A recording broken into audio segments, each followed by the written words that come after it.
আলেমদেরকে সম্মান করতে হবে, এই দায়িত্ব আল্লাহ রাব্বুল আলামিন দিয়েছেন এবং তিনি নিজে আলেমদেরকে সম্মান করেছেন। আলহামদুলিল্লাহ। আল্লাহ রাব্বুল আলামিনই হচ্ছেন জ্ঞানের একমাত্র উৎস, যেই উৎস থেকে আমাদেরকে জ্ঞান আহরণ করতে হবে। ওই কোর্টে গিয়ে মামলা ঠুকবে, জেল খেটে আসবেন, কোনো সমস্যা নাই। আল্লাহর বিধান পালন করার জন্য জেল খাটবেন, এটাই আপনার জন্য ভালো। ওকে তালাক দেওয়ার আগে বিয়ে করবেন, তারপর ওকে তালাক দিবেন, যাতে আপনার ভাবতে না হয় যে তালাক দিয়ে আবার তো বিপদে পড়বো। হ্যাঁ, তোমরা যে ইলম অর্জন করেছো, যে জ্ঞান অর্জন করেছো, সেই জ্ঞান দিয়ে তোমরা চাঁদ পর্যন্ত পৌঁছাতে পারো। আমরা যে জ্ঞান অর্জন করেছি, আমরা যে জ্ঞান নিয়ে চর্চা করছি, এই জ্ঞান দিয়ে আল্লাহ পর্যন্ত পৌঁছা দেয়। সুবহানাল্লাহ। তাহলে 3 তালাক কোনটা? দুবারে তালাক মানে একবার তালাক দিয়ে মাথা যখন খারাপ হয়ে যাবে একবার তালাক দিবেন, তারপর বুঝবেন রান্না তো করতে পারবো না, কাপড় তো খাসতে পারবো না, ওই বাচ্চার কান্না তো আমি চুপাইতে পারবো না। তখন বুঝবেন যে হ্যাঁ ভাই ভুল হয়েছে, বাবা ভুল হয়েছে, আপনার মেয়েকে গালি দিয়েছি, বকেছি, ভুল হয়েছে, মাফ করে দেন, পাঠিয়ে দেন। বছরের পর বছর একান্নবর্তী পরিবারগুলোতে পিতা সন্তান, চাচা ভাতিজা, চাচাতো ভাই চাচাতো বোন এক বাড়িতে বসবাস আছে না? এক বাড়িতে চাচাতো ভাই বোন মনে হয় এই গ্রামে থাকে না। কেন আছে? 24 ঘন্টা সময় পাবেন না আপনি, রাতের মধ্যে আপনাকে ব্যবস্থা নিতে হবে, তার মানে আপনি মুসলমান। আর যদি এই বক্তব্য শোনার পরে আপনি মুখ ফিরিয়ে থাকেন, আল্লাহর বিধান থেকে মুখ ফিরিয়ে রেখেছেন, 24 ঘন্টার ভিতরে বাড়ি আলাদা করতে হবে। আর না হয় চাচাতো ভাই চাচাতো বোনকে দেখতে পাবেন, এই ব্যবস্থা করতে হবে। এক বাড়িতেই থাকেন, চাচাতো ভাই চাচাতো বোনকে দেখতে পাবে না। কখন থেকে? যেদিন থেকে চাচাতো বোনের হাইজ হয়েছে। ঠিক তোমার ছোট বোন তোমার মায়ের পেট থেকে যে বের হয়েছে, সেই শুধু তোমার ছোট বোন, বাকি আর কোনো তোমার ছোট বোন এই পৃথিবীতে নাই। হারাম কাজ করবেন না জানার কারণে, পরে বলবেন আল্লাহ জানতাম না, মাফ করে দেন। আল্লাহ করবে মাফ? তার ইচ্ছা। রিস্কের মধ্যে পড়ে গেলেন, আল্লাহ যদি মাফ করে বেঁচে গেলেন, আর যদি মাফ না করে বিপদ। জিহাদ করে আল্লাহ রাস্তায় শহীদ হয়ে গেছে মানুষকে দেখানোর জন্য। ফাকাত কিল বলা হয়েছে, যাও একটা আয়াত জানি, একটা আয়াতের সমান মর্যাদা আল্লাহর কাছে লিখা হয়ে গেল। 2টা আয়াত জানি, 2টার সমান মর্যাদা লিখা হয়ে গেল। এর বাইরে সবাই অভিশপ্ত। যারা জ্ঞান রাখে না এই পৃথিবীতে সবাই অভিশপ্ত, সবাই আল্লাহর কাছে মালউন। ওয়া আন আবি হুরায়রা রাদিয়াল্লাহু আনহু قال سمعت رسول الله صلى الله عليه وسلم আলা ইন্নাদ দুনিয়া মালউনাতুন, নিশ্চয়ই এই পৃথিবীটা অভিশপ্ত একটা বস্তু। এই পৃথিবী মালউনুন মা ফিহা, এই পৃথিবীর ভিতর যা আছে সব অভিশপ্ত। ইল্লা যিকরাল্লাহি তাআলা ওয়া মা ওয়ালাহু ওয়া আলিমান ওয়া মুতাআল্লিমান, কিন্তু আল্লাহর জিকির বাদ দিয়ে, আল্লাহর জিকির সংশ্লিষ্ট বিষয়গুলোকে বাদ দিয়ে, আর আলেম বাদ দিয়ে, বলুন আলহামদুলিল্লাহ। ইলমের ছাত্র বাদ দিয়ে, ইলমের শিক্ষক বাদ দিয়ে, যারা ইলম শিখে, যারা ইলম শিখায়, এরা বাদ দিয়ে এই পৃথিবীর বুকে যারাই আছে সবাই অভিশপ্ত। আলহামদুলিল্লাহি নাহমাদুহু ওয়া নাস্তাঈনুহু ওয়া নাস্তাগফিরুহু ওয়া নু'মিনু বিহি ওয়া নাতাওয়াক্কালু আলাইহি ونعوذ بالله من شرور أنفسنا ومن سيئات أعمالنا من يهده الله فلا مضل له ومن يضلله فلا هادي له ونشهد أن لا إله إلا الله وحده لا شريك له ونشهد أن محمدا عبده ورسوله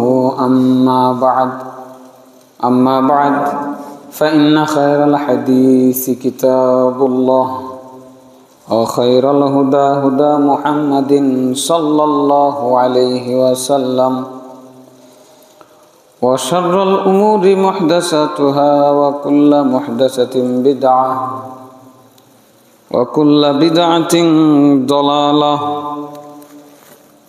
وكل ضلالة في النار فقد قال الله تعالى في كلامه المجيد بعد أعوذ بالله من الشيطان الرجيم يا أيها الذين آمنوا اتقوا الله حق تقاته ولا تموتن إلا وأنتم مسلمون يا أيها الناس اتقوا ربكم الذي خلقكم من نفس واحدة وخلق منها زوجها وبث منهما رجالا كثيرا ونساء واتقوا الله الذي تساءلون به والأرحام إن الله كان عليكم رقيبا يا أيها الذين آمنوا اتقوا الله وقولوا قولا سديدا يصلح لكم أعمالكم ويغفر لكم ذنوبكم ومن يطع الله ورسوله فقد فاز فوزا عظيما وقال سبحانه وتعالى أعوذ بالله من الشيطان الرجيم بسم الله الرحمن الرحيم قاف والقرآن المجيد بل عجبوا أن جاءهم منذر منهم فقال الكافرون هذا شيء عجيب أإذا متنا وكنا ترابا ذلك رجع بعيد قد علمنا ما تنقص الأرض منهم وعندنا كتاب حفيظ بل كذبوا بالحق لما جاءهم فهم في أمر مريج أفلم ينظروا إلى السماء فوقهم كيف بنيناها وزيناها وما لها من فروج والأرض مددناها وألقينا فيها رواسي وأنبتنا فيها من كل زوج بهيج تبصرة وذكرى لكل عبد منيب ونزلنا من السماء ماء مباركا فأنبتنا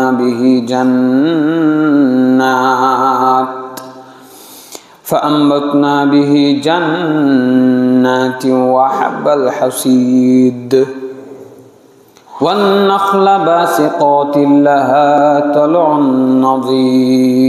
نضيد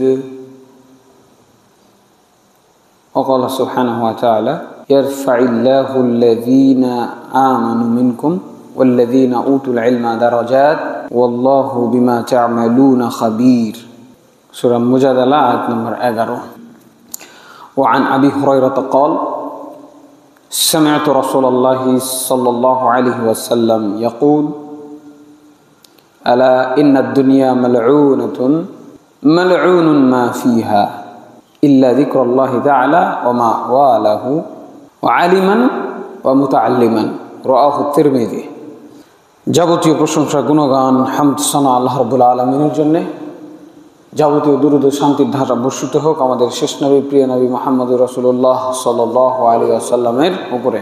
বিগত জুমায় আমরা ইলমের গুরুত্ব ফজিলত নিয়ে আলোচনা করেছি এবং বেশ কিছু বিষয় আমরা গত জুমায় জেনেছি আলহামদুলিল্লাহ।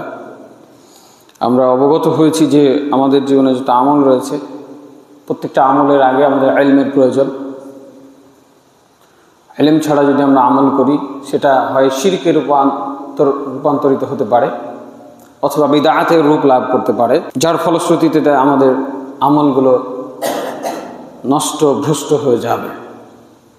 আখিরাতে আমরা নেক প্রতিদানের বিপরীতে আমাদেরকে শাস্তি পেতে হবে। আল্লাহ রাব্বুল আলামিন আমাদেরকে এই হতভাগাদের দলে শামিল হওয়া থেকে নিরাপদ রাখুন, আল্লাহুম্মা আমিন।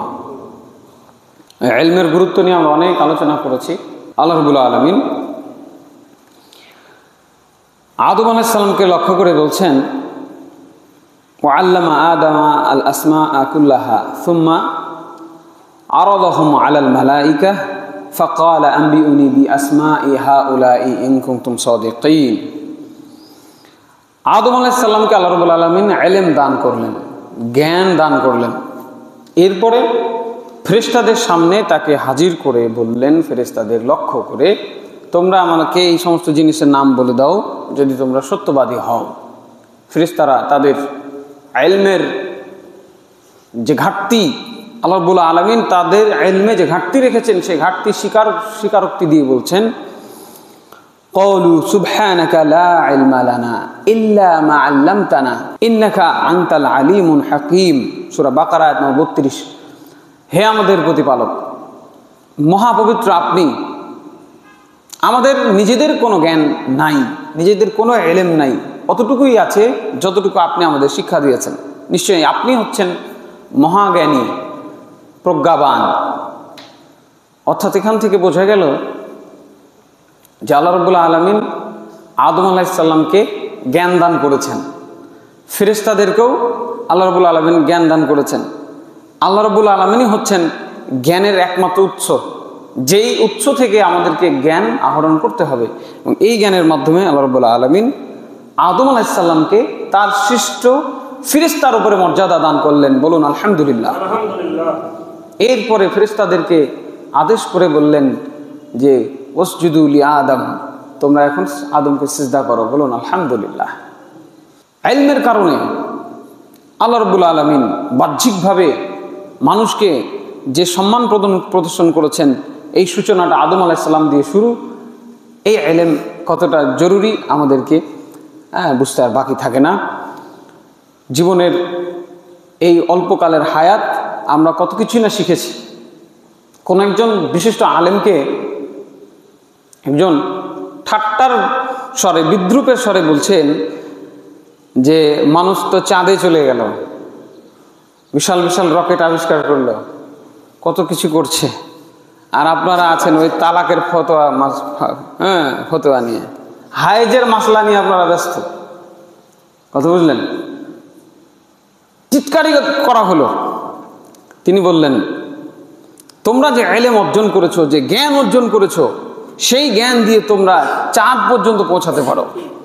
আমরা যে জ্ঞান অর্জন করেছি, আমরা যে জ্ঞান নিয়ে চর্চা করছি, এই জ্ঞান দিয়ে আল্লাহ পর্যন্ত পৌঁছা দেয়। সুবহানাল্লাহ। এই জ্ঞান আমাদেরকে আল্লাহ রাব্বুল আলামিনের সম্মুখে তার সন্তোষ ভাজন বান্দা হিসেবে হাজির করতে সক্ষম।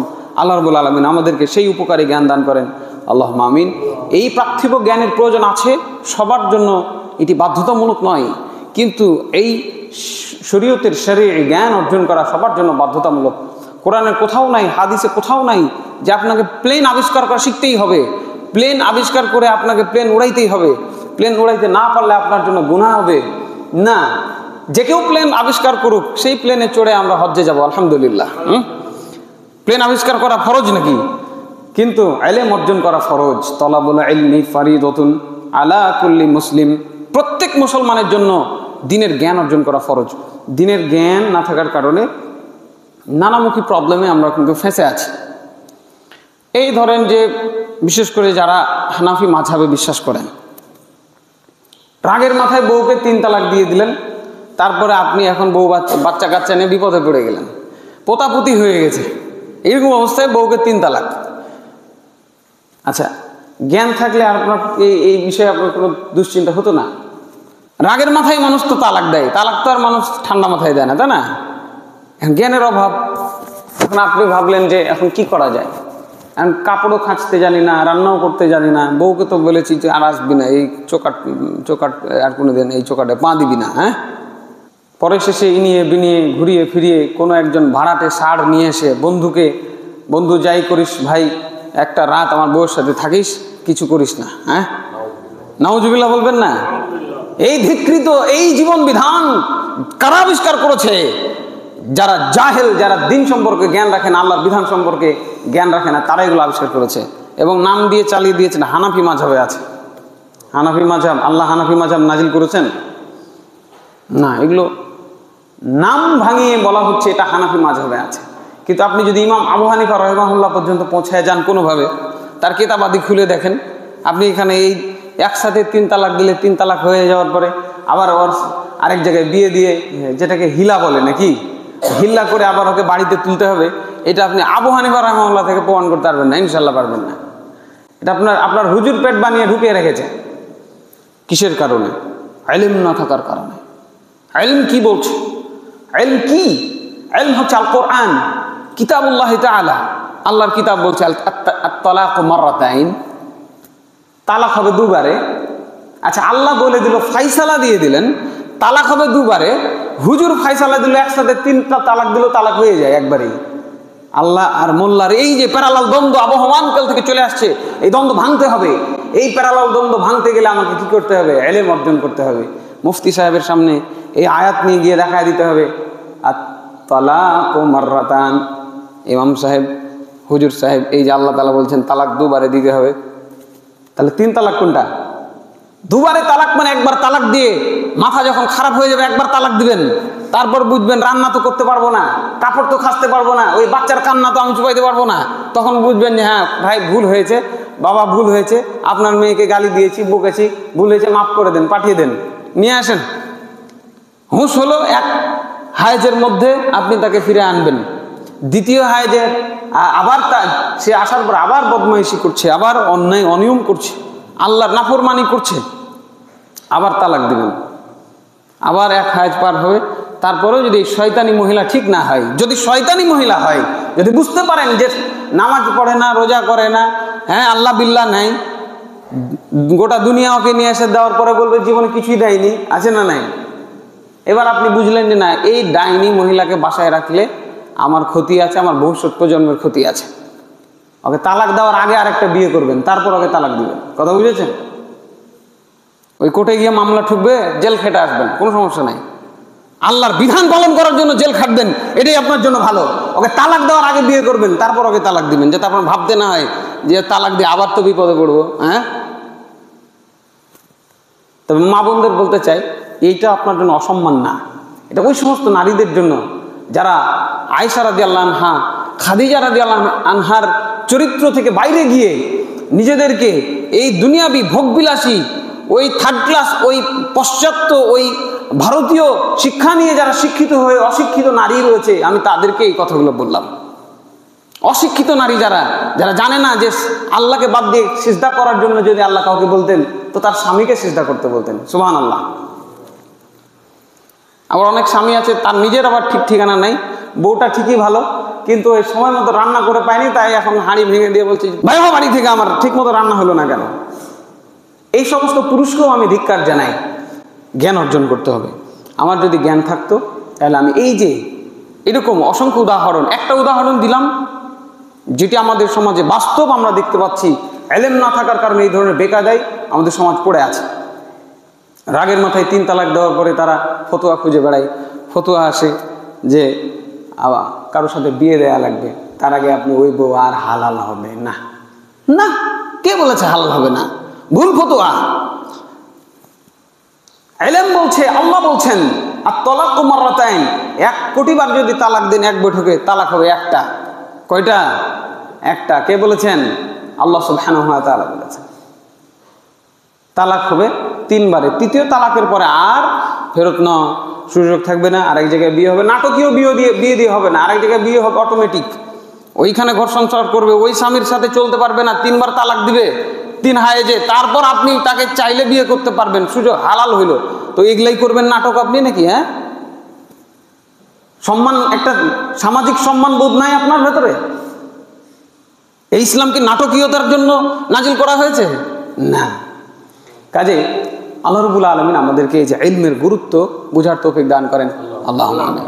ইলম অর্জনের যে প্রয়োজনীয়তা, পা ফেলবেন, আপনি ব্যবসা শুরু করে দিয়েছেন, 2-4 বছর চালিয়ে নিয়েছেন, 2-4 বছরে আপনার ব্যবসার পণ্যের যাকাত আপনি দেন নাই, 3য়, 4র্থ, 5ম বছরে এসে আপনি যাকাতের বিদ্যা অর্জন করছেন। ভাই এটার যাকাত লাগবে কিনা, ওইটার যাকাত লাগবে কিনা, কেন কেন?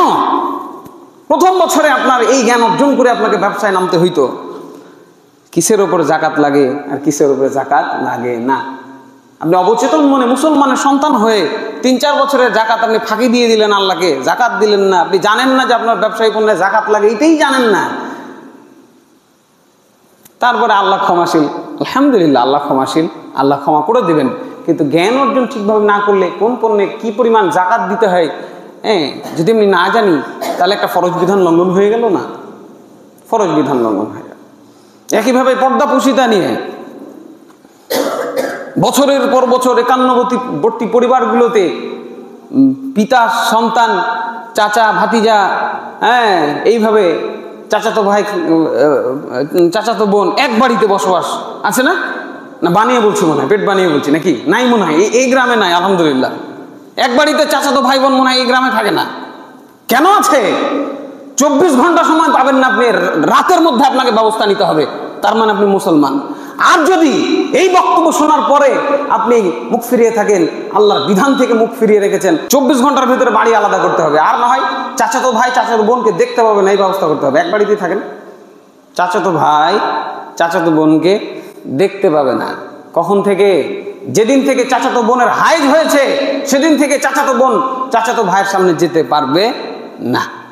বয়স দেখে লাভ নাই, কত বছর হইল, কোন ক্লাসে পড়ে, হ্যাঁ, ছোট বোন, ঠিক তোমার ছোট বোন, তোমার ছোট বোন তোমার মায়ের পেট থেকে যে বের হয়েছে সেই শুধু তোমার ছোট বোন, বাকি আর কোন তোমার ছোট বোন এই পৃথিবীতে নাই।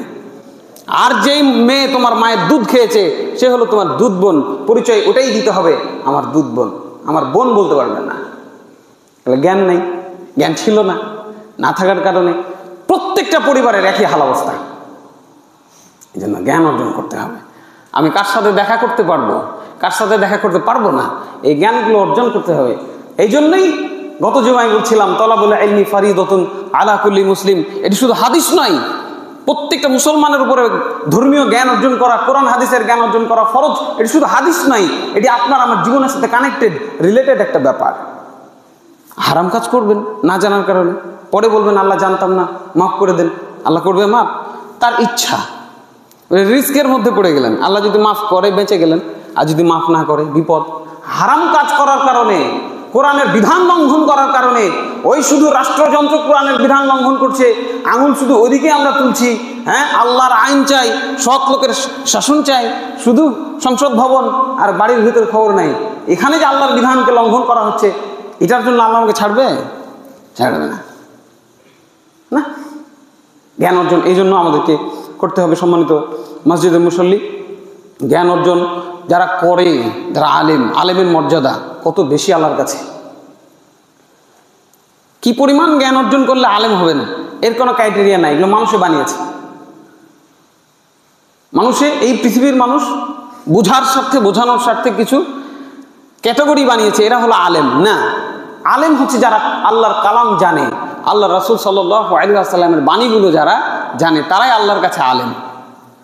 আর এই পৃথিবীতে যাদের বড় বড় মাদ্রাসার ডিগ্রি আছে তারা আলেম। কাজেই আল্লাহর কাছে যারা আলেম, আল্লাহ যেন আমাদেরকে সেই দলে অন্তর্ভুক্ত করেন, আল্লাহুম্মা আমিন। আল্লাহ রাব্বুল আলামিন সূরা মুজাদালার 11 নম্বর আয়াতে বলছেন, ইয়ারফাইল্লাহু আল্লাযীনা আমানু মিনকুম ওয়াল্লাযীনা উতুল ইলমা দারাজাত। আল্লাহু আকবার। যারা জ্ঞান রাখে, যাদেরকে আল্লাহ তাআলা জ্ঞান দিয়েছেন, আল্লাহ রাব্বুল আলামিন তাদের সম্মান বাড়িয়ে দেন। বলুন সুবহানাল্লাহ। এই সম্মান পৃথিবীর কেউ নষ্ট করতে পারবে না। এই সম্মান কে বাড়িয়ে দিয়েছেন? আল্লাহ রাব্বুল আলামিন দিয়েছেন। কিসের বরকতে? যে জ্ঞান তাকে দেওয়া হয়েছে, যে জ্ঞান তার সিনার ভেতরে আছে, যে কোরআন, যে হাদিস তার সিনার ভেতরে নিয়ে এসে ঘুরছে, ঘুমাচ্ছে, জাগছে, এই জ্ঞান তাকে সম্মানিত করেছে আল্লাহ রাব্বুল আলামিনের কাছে। আলহামদুলিল্লাহ। এবং এটার জন্য ঈমান শর্ত। যদি ঈমান না থাকে তাহলে আবার ওই জ্ঞান, ঈমানবিহীন জ্ঞান নিয়ে আবার আল্লাহর কাছে সম্মানিত হওয়া যাবে না। যারা মুমিন শুধু তারাই আল্লাহর কাছে মর্যাদা মণ্ডিত। আর ইন্নামাল মুশরিকুনা নাজাস, মুশরিক যারা মুমিন বান্দার বিপরীত, তারা সবাই অপবিত্র। হিসাব শেষ, ক্লিয়ার কাট কথা। আলেম ছাড়া এই পৃথিবীতে আর কেউ সম্মানিত ব্যক্তি নয়। আল্লাহ রাব্বুল আলামিন বলছেন, ওয়াল্লাহু বিমা তা'মালুনা খবীর। আল্লাহ সুবহানাহু ওয়া তাআলা তোমাদের সকল কর্মকাণ্ড সম্পর্কে সম্যক অবগত। এজন্য আমি কতটুকু জ্ঞান রাখি এটি আল্লাহ তাআলা জানেন। শুধু যে আমি নিজের আত্মপ্রচারের কারণে, আত্ম অহমিকা তৈরির জন্য যদি জ্ঞান অর্জন করি, এই জ্ঞান অর্জনটা আল্লাহ তাআলা কবুল করবেন না। এইটাই আল্লাহ তাআলা এখানে আমাদেরকে ইঙ্গিত দিয়ে দিলেন। তুমি কি করছো, কি উদ্দেশ্য নিয়ে জ্ঞান অর্জন করছো, এটা আল্লাহ তাআলা কি ভালো জানেন। ওই বিখ্যাত হাদিস আছে না, 3 জন ব্যক্তিকে দিয়ে জাহান্নাম উদ্বোধন হবে। বিচারের মাঠে আল্লাহ তাআলা তিনজন ব্যক্তিকে ডাকবে, তার মধ্যে একজন কারাতু কিতাব আল্লাহ, আমি আল্লাহর কিতাব পড়তাম। আল্লাহ রাব্বুল আলামিন বলবেন কাযাবতা, মিথ্যুক তুমি। ওয়াকালাল মালাইকাতু কাযাবতা, ওয়াকালাতিল মালাইকাতু কাযাবতা, ফেরেশতারা বলবে এই লোক মিথ্যা কথা বলছে, এই আলেম মিথ্যা কথা বলছে। তুমি তো এই জন্য ইলম অর্জন করেছো যাতে মানুষ তোমাকে বড় কারি বলে, যাতে তোমাকে বলা হয় আইয়াকালা জারি, অনেক বীর, অনেক দানশীল। হ্যাঁ, মানুষকে দেখানোর জন্য বীরত্বের সাথে যুদ্ধ করেছো, সুরেলা কণ্ঠে কোরআন পড়েছো, হ্যাঁ, বক্তব্য দিয়েছো মাঠে ময়দানে, হ্যাঁ, জিহাদ করে আল্লাহ রাস্তায় শহীদ হয়ে গেছো মানুষকে দেখানোর জন্য। ফাকাত কিল, বলা হয়েছে যাও দুনিয়াতে এর প্রতিদান দেওয়া হয়ে গেছে। না, তাহলে ইলমের মাধ্যমে যদি আমরা আল্লাহর কাছে সম্মানিত হতে চাই, তাহলে আমাকে 1 নম্বর শর্ত হচ্ছে ঈমান ঠিক করতে হবে, 2 নম্বর শর্ত হচ্ছে ইখলাস ঠিক করতে হবে। আল্লাহ আমাকে সম্মানিত করবেন, আল্লাহ আমাকে ইহকালে আখেরাতে মুক্তির রাস্তা করে দিবেন, এই জন্যই আমি ইলম অর্জন করতে চাই। তাহলেই আল্লাহ তাআলা আমাকে ওই দারাজাত, সম্মানের একটা স্তর আল্লাহ আমার জন্য নির্ধারণ করবেন। যতটুকু জ্ঞান অর্জন করব ততটুকু আমাকে উপরে উঠাতে থাকবেন। বলুন আলহামদুলিল্লাহ। একটা আয়াত জানি, একটা আয়াতের সমান মর্যাদা আল্লাহর কাছে লেখা হয়ে গেল। 2টা আয়াত জানি, 2টার সমান মর্যাদা লেখা হয়ে গেল। এর বাইরে সবাই অভিশপ্ত। এটাও বানিয়ে বলছি না, হাদিস থেকে বলছি। যারা জ্ঞান রাখে না এই পৃথিবীতে সবাই অভিশপ্ত, সবাই আল্লাহর কাছে মালউন। ওয়া আন আবি হুরায়রা রাদিয়াল্লাহু আনহু قال سمعت رسول الله صلى الله عليه وسلم, আবু হুরায়রা রাদিয়াল্লাহু আনহু বলছেন যে আমি আল্লাহ রাসূল সাল্লাল্লাহু আলাইহি সাল্লামকে বলতে শুনেছি, তিনি বলেন আলা ইন্নাদ দুনিয়া মালউনাতুন, নিশ্চয়ই এই পৃথিবীটা অভিশপ্ত একটা বস্তু। এই পৃথিবী মালউনুন মা ফিহা, এই পৃথিবীর ভিতর যা আছে সব অভিশপ্ত, সবকিছুই আল্লাহর অভিশাপে জর্জরিত। ইল্লা যিকরাল্লাহি তাআলা ওয়া মা ওয়ালাহু ওয়া আলিমান ওয়া মুতাআল্লিমান, কিন্তু আল্লাহর জিকির বাদ দিয়ে, আল্লাহর জিকির সংশ্লিষ্ট বিষয়গুলোকে বাদ দিয়ে, যেখানে আল্লাহর জিকির হয়, এই মসজিদ বাদ দিয়ে, এই মসজিদের ভেতরে যত কার্যক্রম হয় কোরআন সুন্নাহ ভিত্তিক, এইগুলো বাদ দিয়ে, আর আলেম বাদ দিয়ে, বলুন আলহামদুলিল্লাহ, ইলমের ছাত্র বাদ দিয়ে, ইলমের শিক্ষক বাদ দিয়ে, যারা ইলম শিখে, যারা ইলম শিখায়, এরা বাদ দিয়ে এই পৃথিবীর বুকে যারাই আছে সবাই অভিশপ্ত। নাউজুবিল্লাহ। এবং আজকে থেকে আমরা নিয়াত করি যে আমরা এই দিনের জ্ঞান অর্জন করব, আল্লাহর কাছে আমরাও মর্যাদা মণ্ডিত হব। কার কাছে? আল্লাহর কাছে, মানুষের কাছে না। আল্লাহ আমাকে সম্মান দিবেন যে আমার এই বান্দা, সে কোরআন পড়ছে, সে জ্ঞান অর্জন করছে, এবং ফেরেশতাদের সামনে কি করবেন? তিনি আমাদের নিয়ে গর্ব করবেন। ওয়াযাকারাল্লাহু আলা মান ইনদাহু, যারা আল্লাহর কাছে যে ফেরেশতাগুলো থাকে, তিনি তাদের সামনে এই লোকগুলোকে নিয়ে কি করেন? গর্ব করেন। আমার বান্দারা মনোযোগ দিয়ে আমার বাণীগুলো শুনছে, বোঝার চেষ্টা করছে, তারা আবার এই বাণীগুলো অন্যের সামনে প্রচার করছে। এই নিয়ত রাখবেন, বসবেন, শুনবেন, এইগুলো মানুষকে প্রচার করবেন, তাহলে আল্লাহ রাব্বুল আলামিন আমাদেরকে সম্মানিত করবেন। ওমর ইবনুল খাত্তাব রাদিয়াল্লাহু আনহু হতে বর্ণিত, তিনি বলছেন যে রাসূল সাল্লাল্লাহু আলাইহি সাল্লাম বলেছেন, ইন্নাল্লাহা ইয়ারফাউ বিহাযাল কিতাবি আকওয়ামান, এই কিতাব দ্বারা, এই কোরআন দ্বারা আল্লাহ রাব্বুল আলামিন কিছু মানুষের, এই পৃথিবীর একটা জাতি, কিছু জাতির সম্মান বাড়িয়ে দেন। বলুন আলহামদুলিল্লাহ। আবার তিনি কি বলছেন? ওয়া ইয়াদাউ বিহি আখারিন, এবং এর বিপরীতে যারা আছে তাদেরকে আল্লাহ রাব্বুল আলামিন লাঞ্ছিত করেন, অপমানিত করেন। নাউজুবিল্লাহ। হয় আপনি সম্মানিতদের দলে, আর না হয় আপনি লাঞ্ছিতদের দলে। এখন আপনি ঠিক করবেন আপনি কোন দলে, মাঝখানে কোনো দল নাই। হয় আপনি সম্মানিত হবেন, আর না হয় আপনি অপমানিত, লাঞ্ছিত হবেন। আল্লাহ রাব্বুল আলামিন এই 2টি ক্রাইটেরিয়া আমাদের মাঝে রেখেছেন। সহিহ মুসলিম হাদিস নাম্বার 817, আব্দুল্লাহ ইবনে মাসউদ রাদিয়াল্লাহু আনহু বলেন যে মাদাহাল্লাহুল উলামা ফি হাযিহিল আয়াত, এই যে একটু আগে যে আয়াত পাঠ করলাম আমি সূরা মুজাদালার 11 নম্বর আয়াত, এই আয়াতের মাধ্যমে, এবং এই যে রাসূল সাল্লাল্লাহু আলাইহি সাল্লামের হাদিস, এই হাদিসের মাধ্যমে আল্লাহ রাব্বুল আলামিন আলেমদের মর্যাদাকে সম্মানিত করেছেন। বলুন আলহামদুলিল্লাহ। আলেমদেরকে সম্মান করতে বলেছিলাম, আলেমদেরকে সম্মান করতে বলেছি, এটা নিজে থেকে বানিয়ে বলি নাই। আলেমদেরকে সম্মান করতে হবে, এই দায়িত্ব আল্লাহ রাব্বুল আলামিন দিয়েছেন, এবং তিনি নিজে আলেমদেরকে সম্মান করেছেন। আলহামদুলিল্লাহ। আল্লাহ আলেমদের সম্মান করেছেন। আপনি আল্লাহর বান্দা হয়ে আলেমদের অসম্মান করবেন? আলেমদেরকে অসম্মান করেন না। আলেমদেরকে অসম্মান করলে দুনিয়াতেও শাস্তি পেতে হবে, আখেরাতেও শাস্তি পেতে হবে।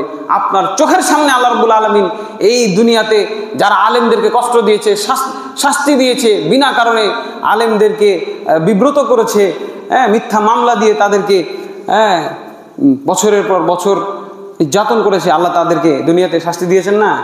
শাস্তি দিয়েছেন। দুনিয়াতে আল্লাহ শাস্তি দিবেন, আখেরাতেটা তো বাকি আছে। আল্লাহ রাব্বুল আলামিন আমাদের বুঝার তৌফিক দান করেন, আল্লাহুম্মা আমিন। একজন আলেমের মর্যাদা এত বেশি যে আলেম ছাড়া জাহেল দিয়ে নামাজ পড়ানো যাবে না। আলেম আছে, আলেমকে পাঠিত, নামাজের ইমামতি করবে আলেম। কে বলেছেন?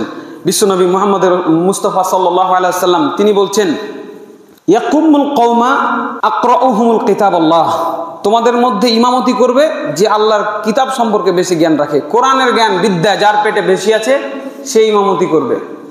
এখন যদি ফাইন কানু ফি কিরাআতিহি সাওয়া, যদি দুজন ব্যক্তি একই সমান পারদর্শী হয়ে যায়, দুজনের জ্ঞান একই বেশি, তাহলে ফাআলামুহুম বিসুন্নাহ, যার ভিতরে সুন্নাতের জ্ঞান, হাদিসের জ্ঞান বেশি আছে, ওই দুজনের মধ্যে সেই ইমামতি করবে। ইমামতি করতে গেলে যোগ্যতা লাগবে কি? ওয়ার্ড সভাপতি,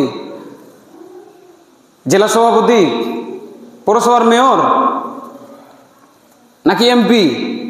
এই এমপি কিভাবে প্রসাব করার পরে পবিত্রতা অর্জন করতে হয় এটাই সে জানে না, ওই আবার এমপি। সে আল্লাহর কাছে সম্মানিত, সেই পৃথিবীর কাছে সম্মানিত হতে পারে, আল্লাহর কাছে সে ধিকৃত, সে লাঞ্ছিত, সে নিজে লজ্জায় সামনে আসবে না। আসবে? ওই এমপি হইতে পারে, কিন্তু এখানে সে আসতে পারবে না। এই জায়গার সম্মান আল্লাহর পক্ষ থেকে নাজিল করা হয়েছে, বলুন আলহামদুলিল্লাহ।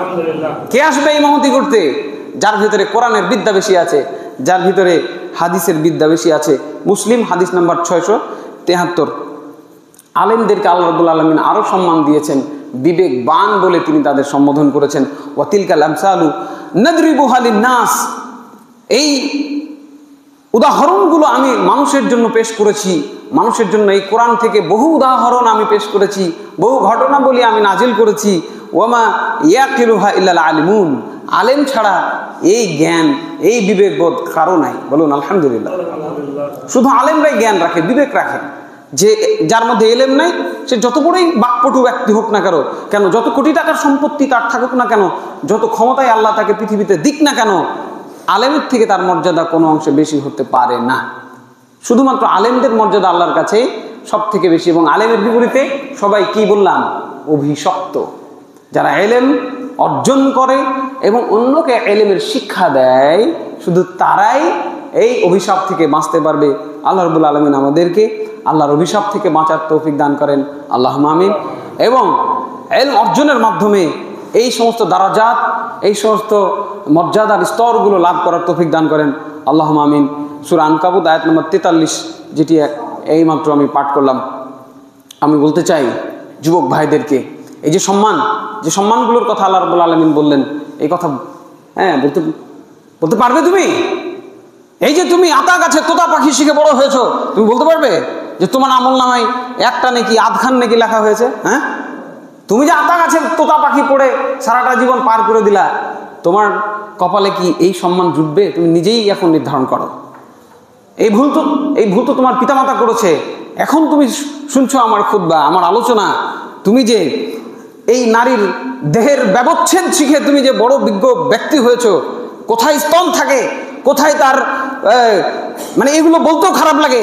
এইগুলো যে তোমাকে, এই বিদ্যা যে তোমাকে তোমার পাঠশালায় গিয়ে তোমাকে নারী পুরুষকে একত্রে বসায় শেখানো হয়েছে, তোমার মর্যাদা আল্লাহর কাছে এত বেশি, বলতে পারো তুমি?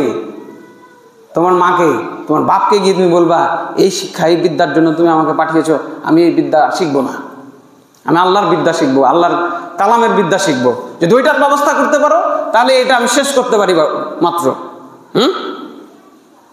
যেহেতু আবার গিয়ে ওই মাদ্রাসায় ক্লাস 1-এ ভর্তি হওয়ার সুযোগ নাই, বা এটা একটা অনেক বড় লম্বা প্রসেস। তাহলে এইটা আমি শেষ করতে পারি। এই নারীর অঙ্গ ব্যবচ্ছেদের শিক্ষা আমি শুধুমাত্র এই জন্য শেষ করতে পারি যে আমি এখন অনেক দূর এগিয়ে গেছি, এখন পিছনে ফিরতে পারছি না। এবং এগুলো দরকার আছে শুধুমাত্র চিকিৎসা ক্ষেত্রের জন্য। তো যারা চিকিৎসা ক্ষেত্রের জন্য যাইতে চায় স্পেশালি শিখবে, সেটা একটা প্রসেস থাকতে হবে। সেখানে আল্লাহ তাআলার যে ধারণী রয়েছে, একজন পুরুষ শিক্ষক একজন পুরুষ বাচ্চাকে শেখাবে, পুরুষ শিক্ষক একটা মেয়ে বাচ্চাকে ওই নারীর অঙ্গের ব্যবচ্ছেদ শিখাবে। ঠিক এই শিক্ষা ব্যবস্থা, হ্যাঁ, একজন নারী পুরুষ এক জায়গায় থাকাই হারাম। আবার কেমনে তাকে নারীর স্তন সম্পর্কে সে বিদ্যা দিতে পারে? একজন নারী পুরুষের একাই থাকাই হারাম। লা ইয়াখলাউন্না রাজুলুম বিমরাতিন ইল্লা কানা সালিসুহুমা শায়াতিন। একজন নারী একজন পুরুষ একত্রে থাকতেই পারে না তৃতীয়জন তাদের মধ্যে শয়তান না থাকলে। তারা পাশাপাশি থাকবে, তৃতীয়জন কে? শয়তান।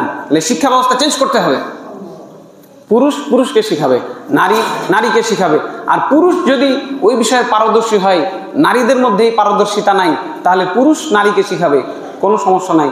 তবে ওই যে ভেরিফিকেশন আল্লাহ রাব্বুল আলামিন দিয়েছেন, সেই ভেরিফিকেশন ঠিক রাখতে হবে। প্রয়োজনে তার পিতাকে বসায় রাখতে হবে, যে আপনিও বসে থাকেন, আপনার মেয়েকে আমি পড়াচ্ছি। তারপরেও আমার মাথায় ঢুকে না, আমি এই ব্যাপারে কোনো ফাইনাল ডিসিশন দিতে পারবো না। কিভাবে একটা বায়োলজির শিক্ষক ঘরের মধ্যে একটা মেয়েকে নারীর দেহের অঙ্গের ব্যবচ্ছেদ শিখাতে পারে, এটা আমার মাথায় ঢুকে না। আমার মাথায় ঢুকে না, আপনার মাথায় কিভাবে ঢুকেছে? আপনি কেমন মা, কেমন বাবা, এই বিদ্যা আপনার এই ছেলে মেয়ের বইকে ডাস্টবিনে কেন নিক্ষেপ করেননি? এটা আপনার কাছে আমার প্রশ্ন থেকে গেল। শুধু ওইটা নয়, আরও আমার ভাতিজি সে মাদ্রাসায় পড়ে, তাকে বলা হয়েছে যে ছবি আঁকতে হবে, ভাস্কর্যের ছবি। আমাকে বলে, চাচু আমি কি করব? তাহলে কোথায় দিব আমার মেয়েটাকে? হ্যাঁ, মাদ্রাসার ছাত্রীকে বাধ্য করা হয়েছে গান শেখানোর জন্য। নাউজুবিল্লাহ বলবেন না? বাধ্য করা হয়েছে তাকে ছবি মূর্তি আঁকার জন্য। না আঁকলে মার্কস পাবে না, না গান গাইলে মার্কস পাবে না, নাচতে বাধ্য করা হয়েছে। এই অশিক্ষিত শিক্ষকের সামনে আমার যুবতী মেয়েকে নাচতে বাধ্য করা হয়েছে। এই শিক্ষা ব্যবস্থাকে, হ্যাঁ, এই শিক্ষা ব্যবস্থাকে যদি আপনি অন্তত ঘৃণা না করতে পারেন, আপনার ভিতরে ঈমান থাকবে না। এইটা আমি বলে গেলাম। যত বড় আলেম থাকুক না কেন, পৃথিবীর বুকে গিয়ে জিজ্ঞাসা করে নেবেন যে আমি বলেছি।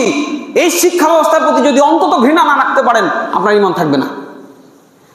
গান শিখতে হবে তাকে, গান গাইতে হবে তাকে, ছবি আঁকতে হবে তাকে, তাহলে সে মার্কস পাবে। চাচ্ছু আমি কি করব? সব ছোট্ট বাচ্চা 6-এ পড়ে, আমি তাকে কি উত্তর দিব? আমি লজ্জিত, আমি চাচা হিসেবে ব্যর্থ। এই পৃথিবীতে জন্ম নিয়ে পৃথিবীর উপরে বসে আছি। আমি চাচাটাকে মাদ্রাসায় ভর্তি করেছিলাম, আজকে আমার ভাতিজি আমাকে প্রশ্ন করে, চাচ্ছু আমি কি করব? আমার কোনো উত্তর নাই। আমি বলেছি, মামুনি, বিকল্প যদি পাও উত্তর দিও, আর না হলে কি করবা? ম্যাডামকে জিজ্ঞাসা করো, শিক্ষককে জিজ্ঞাসা করো কি করব। ওই ম্যাডাম আলিয়া পাস, আলিয়া মাদ্রাসায় পড়ে সেও ম্যাডাম হয়েছে, শিক্ষিকা হয়েছে, আলেমা হয়েছে। সেই আলেমার কাছে জবাব নাই। এই ফ্যাসিস্ট সরকার এগুলো বাধ্য করেছিল। আজকে তারা চলে গেছে, তাদের দোসররা এই দেশে আছে। যত দ্রুত সম্ভব হয় সবাইকে ঐক্যবদ্ধ হতে হবে, জাতীয় স্বার্থে আলেমদেরকে নেতৃত্ব দিতে হবে, দেশ গঠন করতে হবে, শিক্ষা ব্যবস্থা গঠন করতে হবে, ইসলামী শিক্ষা ব্যবস্থাকে বাধ্যতামূলক করতে হবে। কোরআনের শিক্ষাকে, যেই শিক্ষাকে আল্লাহ তাআলা বাধ্যতামূলক করেছেন, সেই শিক্ষাকে মানুষকেও বাধ্যতামূলক করতে হবেই হবে। তাহলে আপনি ধর্ম মন্ত্রণালয়ের মন্ত্রী হিসেবে সফল, না হলে আপনাকেও আল্লাহর কাঠগড়ায় জবাব দিতে হবে। আপনি দেশের জনগণ হিসেবেও আল্লাহর কাছে গিয়ে আল্লাহর কাঠগড়ায় জবাব দিতে হবে। আপনার চাওয়া কি ছিল, কেন ছিল না? শিক্ষা ব্যবস্থাকে পরিবর্তন করে আমাদের, হ্যাঁ, ওই বাঘ ভাল্লুকের গল্প শিখায় আমাদের ছেলে মেয়েদেরকে কোরআন সুন্নাহ থেকে দূরে রাখা হয়েছে। এটাও যদিও আল্লাহ রাব্বুল আলামিনের ভবিষ্যৎবাণী। আনানাস ক্বালা রাসূলুল্লাহি সাল্লাল্লাহু আলাইহি ওয়াসাল্লাম, ইন্না মিন আশরাতি সাআত আন ইয়ারফাউল ইলমা ওয়া ইয়াসবাতুল জাহল। কিয়ামতের আলামত হচ্ছে বিদ্যাকে উঠিয়ে নেওয়া হবে, সর্বত্র জাহিলিয়াতকে প্রসারিত করা হবে। বলুন নাউজুবিল্লাহ। জাহিলিয়াতকে প্রসারিত করা হয় নাই? গান বাজনা এগুলো জাহিলি যুগের আলামত না? হ্যাঁ, মদ নারী এগুলো জাহিলি যুগের আলামত না? ছেলে মেয়েগুলো এক জায়গায় বসে কোলের উপরে সহ বসে যাচ্ছে, একটা ছেলে একটা মেয়ের কোলের উপরে বসছে, আর ওই শিক্ষক দেখে তার কিছু বলার নাই। তার বাপ মাও জানে যে তার ছেলে মেয়ে ওই ভার্সিটিতে গিয়ে, স্কুল কলেজে গিয়ে এগুলো করছে। জাহিলিয়াত সর্বত্র প্রসার লাভ করবে। বুখারী হাদিস নাম্বার 80। সর্বত্র জাহিলিয়াত প্রসারিত হয়ে যাবে। এছাড়াও আল্লাহ রাব্বুল আলামিন বলছেন, ইন্নাল্লাহা লা ইয়াকবুদু, আরেকটা হাদিস, ইন্নাল্লাহা লা ইয়াকবুদুল ইলমা ইনতিজাআন ইয়ানতাজুহু মিনান নাস। আল্লাহ তাআলা এই ইলমকে উঠিয়ে নেবেন না মানুষের ভেতর থেকে। এটা আল্লাহ করবেন না। ওয়ালাকিন ইয়াকবুদুল ইলম বিকবদিল উলামা, আলেমদেরকে কবজা করে নেবেন আল্লাহ তাআলা। যেই অভিশপ্ত ধিক্কৃত পৃথিবীর মানুষ আলেমদেরকে সম্মান দিতে জানে না, এই পৃথিবী থেকে আল্লাহ তাআলা আলেমদেরকে তুলে নেবেন। চলে আসো তোমরা আমার কাছে। এই অভিশপ্তদের মাঝে তোমার থাকার দরকার নেই। যে আলেমরা হকের পক্ষে কথা বলতে পারে না, বাতিলের বিরুদ্ধে কথা বলতে পারে না, তারা আলেম নয়, তারাও অভিশপ্ত শ্রেণী। তা না হলে আল্লাহ তাদেরও তুলে নিতেন। হকের পক্ষে কথা বলবেন, আল্লাহ আপনাকে সেফলি রিমুভ করবেন, হয় পৃথিবীতে না হয় আখিরাতে। হয় পৃথিবীতে সেফলি আপনাকে সম্মানের সাথে রাখবেন, আর না আপনাকে তুলে নেবেন আল্লাহ তাআলা। আল্লাহ তাআলা আপনাকে তুলে নেবেন। এর থেকে বড় তোলা আর কিছু হইতে পারে? স্ট্রোক করে মারা গেলেন, তওবা পড়া, ওই মামাতো ভাই চাচাতো ভাইয়ের জমিনে ঝামেলা হয়েছিল, মাপ খান চাওয়ার সময় আপনার হইল না। এই মৃত্যু কি ভালো মৃত্যু? নাকি আল্লাহ যাকে আসো ফাদখুলি ফি ইবাদি ওয়াদখুলি জান্নাতি ইয়া নাফসুল মুতমাইন্নাহ, হে প্রশান্ত আত্মা, চলে আসো আমার বান্দাদের মধ্যে ঢুকে যাও, আমার জান্নাতের ভেতরে ঢুকে যাও। আলহামদুলিল্লাহ, এই বান্দা হতে চাই আমি। এই পৃথিবীর মানুষের ভেতর থেকে আল্লাহ যেন আমাকে বাছাই করে তুলে নেন। চলে আসো তুমি। এই নিয়ত নিয়ে এখান থেকে উঠবেন যে আমি আলেম হব। একটা আয়াত জানলে একটা আয়াতের আলেম হব আমি। ওই একটা আয়াত আমি রাত দিন বলে বেড়াবো মানুষকে, জানো আল্লাহ কি বলেছেন, জানো আল্লাহ কি বলেছেন, জানো তুমি আল্লাহ কি বলেছেন, আল্লাহ এটা বলেছেন। একটা আয়াত শিখে নেই, ওটাই বলে বেড়াবেন। এতে আল্লাহ রাব্বুল আলামিন আপনার সম্মান মর্যাদা কি করবেন? বাড়িয়ে দিবেন। বলুন আলহামদুলিল্লাহ। এই এলেমকে এইভাবে আল্লাহ রাব্বুল আলামিন মর্যাদা মণ্ডিত করেছেন। আর আমরা এই এলেমকে কি করেছি? আমাদের অর্থ উপার্জনের মাধ্যম বানিয়েছি। বলুন নাউজুবিল্লাহ। এই এলেমকে, এই সম্মানকে আমরা তাকে তুলে রেখে এই পৃথিবীর মানুষের কাছে ধিক্কৃত এবং লাঞ্ছিত হতে আমরা বেশি পছন্দ করেছি। বলুন নাউজুবিল্লাহ। আমাদের দেশে আলেমকে কিভাবে সম্মান করা হয়? এই হুজুর এদিকে আয়, হয় না? এভাবে বলেন, শুনেছেন? আমি বানিয়ে বললাম, এই হুজুর এদিকে আয়। এই হলো তার আলেমের সম্মান। হুজুর একটু দোয়া করে দেন, এই হলো আলেমের সম্মান। হুজুর তোমার দোয়া করার জন্য এই পৃথিবীতে আসছে। তুমি কেন মূর্খ জাহেল, তুমি দোয়া করতে জানো না? তোমার জন্য, তোমার বাপের জন্য, তোমার 14 গোষ্ঠীর জন্য দোয়া তোমাকে করতে শিখতে হবে। এই আলেম, এই হুজুর দোয়া করে দেন। এই হলো আলেমের সম্মান আমাদের। এই বাড়ি উদ্বোধন করবো, অমুক দিন চলে আসবেন 20টা হুজুর নিয়ে, আমার বাড়ি উদ্বোধন করে দিয়ে যাবেন, পকেট থেকে 20,000 টাকা বাইর করে দিয়ে দিলাম। এই হলো আলেমের সম্মান। হ্যাঁ, আলেমের সম্মান কোথায়? এক ঘরে ঢুকাই দেয়া সবকে, একদম হালো রুটি খাওয়াই দিলাম, বাহ হুজুরও খুশি, খেয়ে দেয়া, পেট শান্তি তো দুনিয়া শান্তি। নাউজুবিল্লাহ। এই উম্মতে মুহাম্মাদের সব থেকে বড় আলেম মুহাম্মদুর রাসূলুল্লাহ সাল্লাল্লাহু আলাইহি ওয়াসাল্লাম। তার শ্বশুর আবু বকর সিদ্দিক রাদিয়াল্লাহু আনহু, তার আগে তিনি তার বন্ধু, বাল্যকালের বন্ধু। তার মেয়ের সাথে আল্লাহর নবীর বিয়ে তিনি দিয়েছেন। ওমর ইবনুল খাত্তাব রাদিয়াল্লাহু আনহু আল্লাহ রাসূলের বয়সে 10 বছরের ছোট, তার মেয়ের সাথে তিনি আল্লাহ রাসূলের বিয়ে দিয়েছেন। শ্বশুর হয়ে গেছেন, ছোট কিন্তু শ্বশুর। হাফসা রাদিয়াল্লাহু আনহার সাথে আল্লাহ রাসূলের বিয়ে দিয়েছেন। উম্মতে মুহাম্মাদের সেরা ব্যক্তিত্ব এরাই। এই পৃথিবীতে আল্লাহ রাসূলের পরে খেলাফত পেয়েছেন আবু বকর রাদিয়াল্লাহু আনহু। আল্লাহ রাসূল বলছেন আমার পরে নবী কেউ হইলে ওমর হইতো। ওসমান রাদিয়াল্লাহু আনহু আল্লাহ রাসূলের 2 মেয়ের জামাই। আলী রাদিয়াল্লাহু আনহু ফাতেমা কলিজার টুকরা মেয়ের জামাই। এরা বাড়ি বাড়ি এই মিলাদ করে বেরিয়েছে। দেখাতে পারবে কোন হুজুর? দেখাতে পারবে তাদের সম্মানে ভাবে করা হয়েছিল? এই হুজুর আয় আমার বাড়িতে একটু উদ্বোধন করে দিয়ে যা, দোকানটা একটু উদ্বোধন করে দিয়ে যা, আছে? হ্যাঁ, জাহেলদের মাঝে বসায় দিয়ে তাকে একটু ওই মিষ্টি খাওয়ানো হবে, এটা তার এই পৃথিবীর মানুষ এইভাবে তাকে সম্মান করতে শিখেছে না। একজন আলেমের জন্য আপনাকে জীবন দিতে হবে, এই হলো আপনার সম্মান। আল্লাহ রাসূল সাল্লাল্লাহু আলাইহি সাল্লামের জন্য শিশু বাচ্চাকে নিয়ে এসে, ইয়া রাসূলুল্লাহ এটাকেই নেন আপনি, ঢাল হিসেবে তাকে আপনি ব্যবহার করবেন, যখন তীর এসে লাগবে আগা আমার ছেলের বুকে লাগুক তারপর। এই হলো আলেমের সম্মান। এইভাবে সম্মান করতে হবে। আলেমকে গালি দিয়েছিস, মারবো না হয় মরবো, জীবন যাবে, আমি আল্লাহ রাসূলের উত্তরসূরি কোন আলেমকে অপমান হতে দিব না। এই হলো তার সম্মান। তাকে আপনি টাকা দিয়ে কিনে নেবেন? হ্যাঁ, আল্লাহ রাসূলকে 4 সূর্য দিয়ে কিনতে পারে নাই, আপনার এই টাকার কি মূল্য রয়েছে? এইভাবে আলেমদের সম্মান হয় না। আর আলেমদেরও বলবো, ওই 2টা টাকার লোভে হ্যাঁ চলে যায় না মানুষের কাছে, এইভাবে অসম্মানিত হতে। আপনার ইজ্জত নিয়ে আপনি থাকেন। আল্লাহর নবী বিশ্বনবী মুহাম্মদ রাসূলুল্লাহ সাল্লাল্লাহু আলাইহি ওয়াসাল্লাম না খেয়ে থেকেছেন, 1 দিন নয়, 2 দিন নয়, 3 দিন নয়, 7 দিনের বেশিও কখনো কখনো না খেয়ে থেকেছেন, পেটে পাথর বেঁধেছেন, বাতিলের সাথে আপোষ করেন নাই। গাছের ছাল পাতা খেয়ে জীবনযাপন করেছেন, বাতিলের সাথে আপোষ করেন নাই। আবু বকর, ওমর, ওসমান সবাই ধনী ব্যক্তি থেকে গরিব ব্যক্তি হয়ে গেছে, তাদের পোশাক পর্যন্ত জুটতো না, তারা বাতিলের সাথে আপোষ করেন নাই। হে আলেম, হে মাদ্রাসার ছাত্র, মাদ্রাসায় শিক্ষা লাভ করে আল্লাহর রাসূলের আল্লাহর বিদ্যা লাভ করে আল্লাহর রাসূলের বিদ্যা লাভ করে নিজেকে এইভাবে বিক্রি করো না। নিজের জ্ঞানের মাধ্যমে আল্লাহর কাছে সম্মানিত হও। পৃথিবীর এই অল্পকালের ভোগবিলাস স্থায়ী নয়। আল্লাহ রাব্বুল আলামিনের কাছে রয়েছে অফুরন্ত রিজিকের ভান্ডার। আল্লাহ রাব্বুল আলামিন আমাদেরকে সেই ভান্ডার লাভে ধন্য করেন। আল্লাহুম্মা আমিন। ওয়া আকুলু কওলি হাযা ওয়া আস্তাগফিরুল্লাহ লি ওয়া লাকুম ওয়া লিসাইরিল মুসলিমিন ফাস্তাগফিরুহু ইন্নাহু হুয়াল গফুরুর রহিম।